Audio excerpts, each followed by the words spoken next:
Hey guys, Paul McClain, Family First Life West Coast, coming to you with the 2-minute mindset drill. So today's topic is the 5 a.m. mindset. And see, I didn't get how important this was until a little bit later into my career, and it made such a significant difference. So the way it breaks down is this. If you're getting up at 7 a.m., and be clear, before I'd wake up at 7, 8, 9, it was almost like I had this badge of self-employment. Like, hey, when I want to get up is when I get up because I'm self-employed. Don't mess with me. You know, I dictate my own schedule.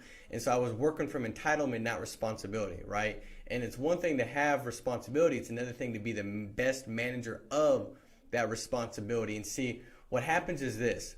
It's in life, small little choices, or subtle little choices, or seemingly insignificant little choices over a long period of time that starts to dictate the trajectory of your life. And so I was like, man, that's pretty deep. And then I started thinking, like, if I could wake up at 5 a.m.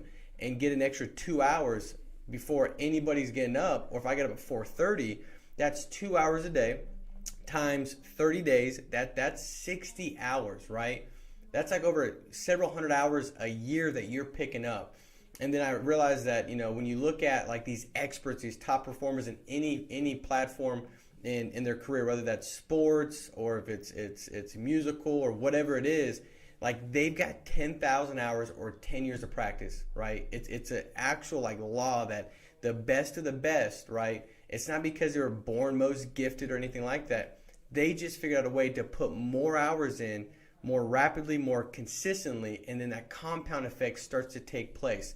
And so 10,000 hours, think about it. If I'm putting in a couple hundred extra hours more than my other self, my trajectory over here is staying stagnant. Where this one, I'm blowing through the roof because I got that extra couple hours. And so now I know, like, hey, I got the control of my day.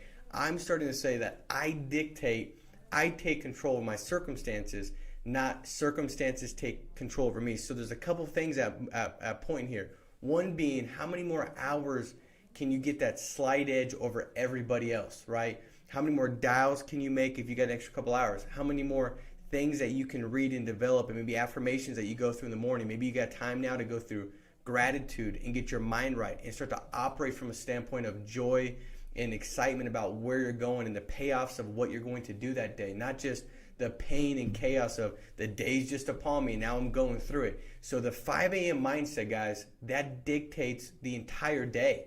So if you're like, I just need to have more energy, more excitement, more intentionality, right? I need to get more done. Get up at 5 a.m. You'll get done 6 more hours, even though it's 2 more hours, maybe sooner than you're waking up, because the compound effect will take place over a period of time. It'll start to show itself, and it's just like putting money into a bank account. It doesn't show significant gains month one, but you keep doing that, baby, and you keep letting that interest occur, and you wake up in 20 years and it looks significantly different than if you didn't have any compound taking place. So 5 a.m. mindset, guys. Go attack it. Wake up early. See ya.